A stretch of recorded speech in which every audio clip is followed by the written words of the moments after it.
Hi hello வணக்கம். எல்லோரும் எப்படி இருக்கிறீங்க? வாங்க ஒரு சூப்பரான ஒரு பூரி மசாலாவும் பூரியும் செஞ்சுக்கலாம். பாருங்கள், நான் நல்லா உருளைக்கிழங்கு கழுவிட்டு எடுத்து வச்சுருக்கிறேன். நம்ம கட் பண்ணி குக்கரில் போட்டுக்கலாம்.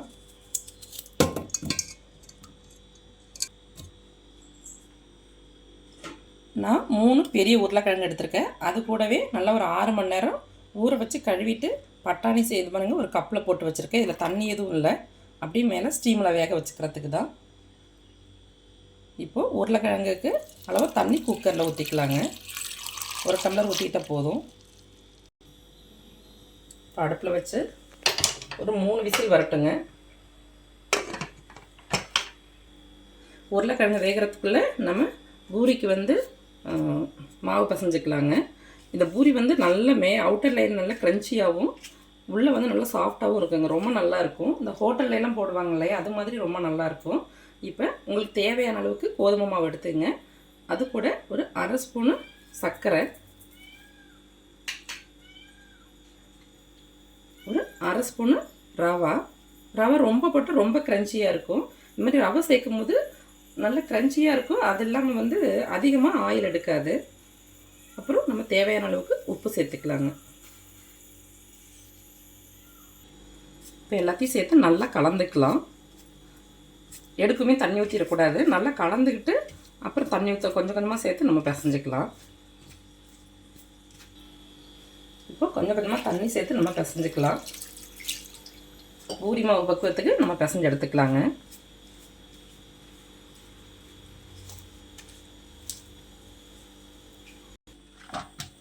பாருங்கள், நல்லா பிசைஞ்சாச்சுங்க. இங்கே பாருங்கள், விரலை விட்டு அமுந்தது இல்லையா.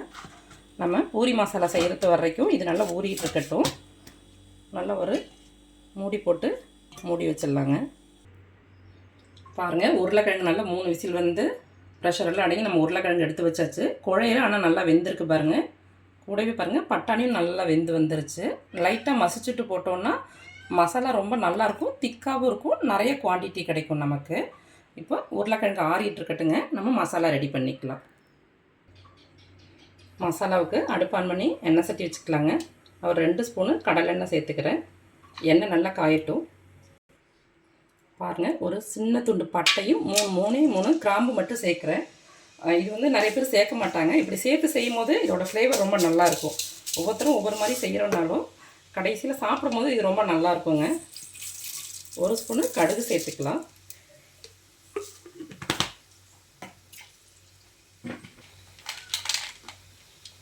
ஒரு ஸ்பூனு கடலைப்பருப்பு சேர்த்துக்கலாங்க. கடுகு நல்லா பொரிஞ்சதுக்கு பிறகு 1/2 ஸ்பூனு சீரகம் சேர்த்துக்கணும். இது கடைசியாக தான் சேர்க்கணும், இல்லாட்டி கருகிரும். பாருங்கள், போட்ட உடனே சீரகம் பொரிஞ்சிடும். இப்போது பொடியாக நறுக்கின வெங்காயமும் கருவேப்பிலையும் சேர்த்துக்கலாங்க. பெரிய வெங்காயம் தான் சேர்த்துருக்குறேன். கூடவே காரத்துக்கு தகுந்த மாதிரி பச்சை மிளகாய் கீரி சேர்த்துருக்குறேங்க. நீங்கள் அதுக்கு பிறகு சேர்த்துக்கோங்க.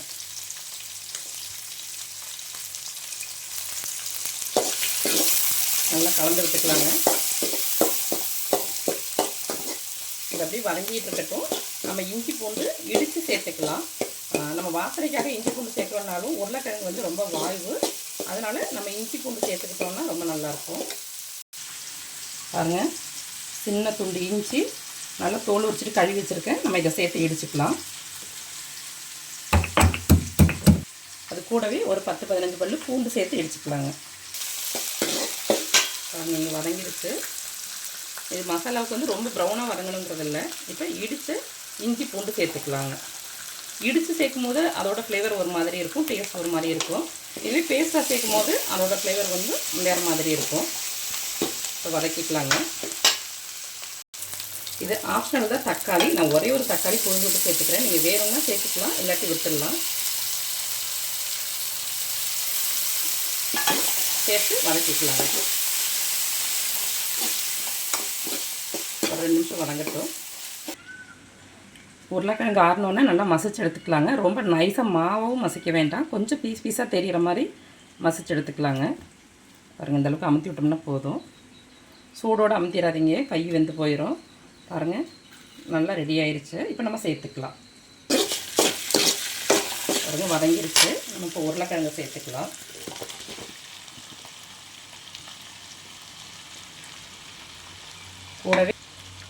கூடவே பட்டாணியும் சேர்த்துக்கலாம். சேர்த்து நல்லா கலந்துக்கலாங்க. இவ்வளவு செஞ்சது பெரிய விஷயம் இல்லை. இனிமேல் ஒரு பொருள் சேர்க்க போகிறோம். அது போதுங்க. 2 உருளைக்கிழங்கு இருந்ததுன்னா போதும். திடீர்னு கெஸ்ட்டு வந்துட்டாங்க அப்படின்னா அந்த பட்டாணி கூட தேவையில்லை. 2 உருளைக்கிழங்கு இருந்ததுன்னா போதும். அந்த பொருளை சேர்த்தோன்னா நல்ல உங்களுக்கு நல்ல குவான்டிட்டி நிறைய கிடைக்கும். டேஸ்ட்டும் நல்லாயிருக்கும், திக்காக இருக்கும். பூரி மேலே ஊற்றினோன்னா அப்படியே நிற்கும், பூரி மேலேயே இருக்கும், தண்ணியாட்டம் ஓடாது. அந்தளவுக்கு நல்லாயிருக்குங்க. இப்போ நம்ம தேவையான அளவுக்கு தண்ணி சேர்த்துக்கலாம். இன்னும் கொஞ்சம் கூட சேர்த்துக்கலாம். நல்லா கலந்துக்கலாங்க. இது கெட்டியாக தான் இருக்குது. நம்ம இன்னுமே கொஞ்சம் தண்ணி சேர்த்துக்கலாம். இப்போது மஞ்சத்தூள் சேர்த்துக்கலாம். நம்ம இன்னும் உப்பு சேர்க்கல. நீங்கள் உப்பு பார்த்து உப்புக்கு தேவையான அளவுக்கு உப்பு சேர்த்துக்கோங்க.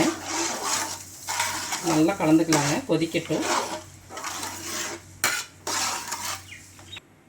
பாருங்கள், அந்த பொருள் தாங்க இது. 1 ஸ்பூனு கடலை மாவு எடுத்துருக்கிறேன். உங்களுக்கு கடலை மாவு இல்லைன்னா வீட்டில் பொட்டுக்கடலை, உடச்ச கடலைன்னு சொல்லுவாங்க இல்லையா, அது அதை நல்லா மிக்சியில் விட்டு நல்லா நைஸாக அரைச்சிக்கிட்டு நல்லா இந்த மாதிரி தண்ணி ஊற்றி கட்டி இல்லாமல் கரைச்சிக்கணுங்க.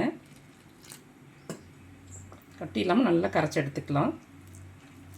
இது சேர்க்கும் போது நல்ல 2 உருளைக்கிழங்கு இருந்தால் போதும். உருளைக்கிழங்கு இல்லாமல் கூட இது அப்படி செய்யலாங்க. இந்த மசாலா, இந்த கடலை மாவு மட்டும் கரைச்சி கூட குருமா செய்யலாம். ரொம்ப நல்லாயிருக்கும். இது நிறைய குவான்டிட்டி கிடைக்கும். அப்புறம் நல்ல திக்னஸ் கொடுக்கும் இது. அதுக்குன்னு ரொம்ப பவுடர் சேர்த்துக்கூடாது. 2-3 ஸ்பூனு நீங்கள் எவ்வளோ எடுத்துருக்கிறீங்களோ உருளைக்கிழங்கு அதுக்கு தகுந்த மாதிரி சேர்த்துக்கணும். இல்லாட்டியும் அந்த கடலை மாவு ஃப்ளேவர் தான் இருக்கும். பாருங்கள், நல்லா கரைச்சி எடுத்தாச்சு. கட்டியெல்லாம் இல்லாமல் கரைச்சி எடுத்துங்க. இப்போ நம்ம அதில் சேர்த்துக்கலாம். இந்த கடலை மாவு கரைச்சி சேர்க்கவுமே என்ன ஆகுன்னா கைவிடாமல் கிளறி விட்டுக்கிட்டே இருக்கணும். என்ன திக்காகும். இடையில கலந்து விட்டுக்கோங்க. இன்னும் கொஞ்சம் நேரத்தில் நல்லா திக்காயிரும். நம்ம உருளைக்கிழங்கு நிறையவே சேர்த்துருக்குறோம், பட்டாணி சேர்த்துருக்குறோம் இல்லையா, அதனால் டேஸ்ட்டு ரொம்ப நல்லாயிருக்கும், திக்காகவும் இருக்கும். பாருங்கள், கொதிக்க ஆரம்பிச்சிருச்சு. நல்லா இந்த கடலை மாவோட பச்சை வாசனையில் போகணும். நம்ம உருளைக்கிழங்கு, பட்டாணி, வெங்காயம் எல்லாம் சேர்த்து வதக்கியிருக்கிறோம் இல்லையா, அதெல்லாம் ஒன்று சேர்ந்து நல்லா ஒரு கொதிச்சு வரணுங்க. இப்போ பொடியாக நறுக்கின மல்லித்தழை சேர்த்துக்கலாம். நல்லா கலந்து விட்டுக்கலாம். பார்த்தீங்களானே தெரியும். பாருங்கள், நல்லா திக்காக இருக்குது பாருங்கள். நீங்கள் உப்பெல்லாம் பார்த்துக்கங்க. உப்பு காரம்லாம் இந்த ஸ்டேஜில் பார்த்துங்க. நம்ம மிளகாத்தூள் எதுவும் சேர்க்கல. பச்சை மிளகாய் காரம் தான். காரம் கம்மியாக இருந்தால் கூட இப்போ ஒரு பச்சை மிளகாய் கீரி நம்ம சேர்த்துக்கலாம். ஒரு 2 நிமிஷம் அப்படியே இருக்கட்டும். பாருங்கள், நல்லா பூரிக்கு மசாலா ஊறி வந்துருச்சு. இப்போ நம்ம இதை அப்படியே எடுத்து காய வச்சுட்ருக்கோன்னா நமக்கு தேவையான அளவுக்கு எடுத்து வச்சுட்டு மீதியை மூடி வச்சிடலாம். நம்ம கொஞ்சமாக மாவு எடுத்துகிட்டு நல்லா பிசைஞ்சிக்கலாங்க. கையில் ஒட்டாத அளவுக்கு நல்லா பிசைஞ்சிக்கணும். அப்படியே நம்ம தேய்ச்சிக்கலாம். நல்லா சின்ன சின்ன பாலாக நம்ம பிடிச்சி போட்டுக்கலாம். ரொம்ப பாலாட்டம் பிடிச்சி நம்ம சேர்த்து வைக்கக்கூடாது, காய ஆரம்பிச்சிடும். நமக்கு தேவைக்கு அளவாக நம்ம இது உருண்டை பிடிச்சிக்கலாம். வாங்க, நல்லா உருளைக்கிழங்கு மசாலா ரெடி ஆகிடுச்சு. இப்போ நம்ம அடுப்பை ஆஃப் பண்ணிக்கலாம். நான் இந்த கல்லுலேயே தாங்க நல்லா தேய்ச்சி கழுவிட்டு அந்த கல்லுலேயே தான் பூரி போட்டுப்பேன். எனக்கு இதுதான் வசதியாக இருக்கும். பாருங்கள், சின்ன பாலாக எடுத்துகிட்டு நம்ம மாவு தொட்டுட்டு பூரி தேய்ச்சிக்கலாம். ரொம்ப தின்னாகவும் தேய்க்கக்கூடாது, ரொம்ப திக்காகவும் தேய்க்கக்கூடாது. ரொம்ப பெருசாக தேய்ச்சோன்னாலும் நம்ம எண்ணெய் அதிகமாக வைக்கணும். அதனால் அளவாக தேய்ச்சி எடுத்துக்கலாம். நல்லா மாவில் டிப் பண்ணி எடுத்துகிட்டு லைட்டாக அமுத்தி விட்டு தேய்ச்சி எடுத்துக்கலாங்க. இது மாதிரி எல்லாத்தையும் நம்ம தேய்ச்சி எடுத்துக்கலாம். பாருங்கள், நம்ம பூரியெல்லாம் தேய்ச்சி எடுத்தாச்சு. எண்ணெய் காஞ்சிட்ருக்கு. எண்ணெய் நல்லா காஞ்சிருக்கணும். அதுக்கு பிறகு தான் நம்ம பூரி போடணும். மீடியம் ஃப்ளேமில் இருக்கக்கூடாது, கொஞ்சம் ஹை ஃப்ளேமில் தான் வச்சு நம்ம பூரி போடணும். இப்போ நம்ம போட்டுக்கலாங்க.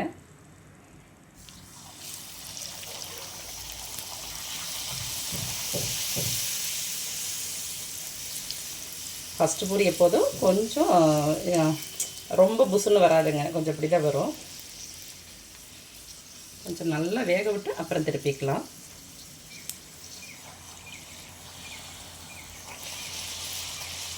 பாருங்கள் நல்ல கலர் வந்திருக்கு பார்த்தீங்களா. நம்ம ரவையும் சர்க்கரையும் சேர்த்தோம் இல்லையா, அதனால் இந்த கலர் கிடைக்குங்க.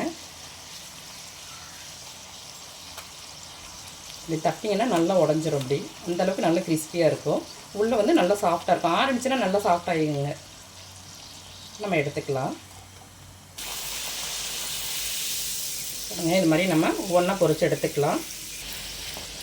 இது எண்ணெய் சட்டி கொஞ்சம் சின்னதாக இருக்குது. ஃப்ரீயாக இருந்துச்சுன்னா அதுவாகவே நல்லா பூரி ஊப்பி அதுவாகவே திரும்பிக்குங்க. நல்லா பாலாட்டம் அப்படியே திரும்பிக்கும்.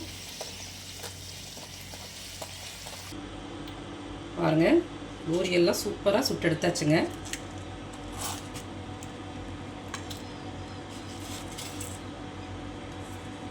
பாருங்கள் எவ்வளோ சூப்பராக இருக்குங்க. கூடவே நம்ம செஞ்ச உருளைக்கிழங்கு மசாலா எப்படி இருக்குது பாருங்கள், நல்லா கெட்டியாக இருக்குது. தக்காளி பாருங்கள், நம்ம வீட்டு செடியில் காய்ச்ச தக்காளிங்க. அது அந்த 80 ரூபா 100 ரூபா விற்கும் போதெல்லாம் தக்காளி வந்து பார்த்திங்கன்னா ஒன்று காய்க்காது நம்ம வீட்டில். இப்போ 10 ரூபா 20 ரூபா விற்கும் போது எவ்வளோ தக்காளி காய்ச்சிருக்குது பாருங்கள். ஒரே செடியில் இருந்தது அத்தனை தக்காளியும். இங்கே பாருங்கள் எவ்வளோ கெட்டியான பூரி மசாலா ரெடியாச்சு. பூரியும் சூப்பராக ரெடியாச்சுங்க. நீங்களே இது மாதிரி செஞ்சு சாப்பிட்டு ஆரோக்கியமாக இருங்க. Okay, bye, thank you.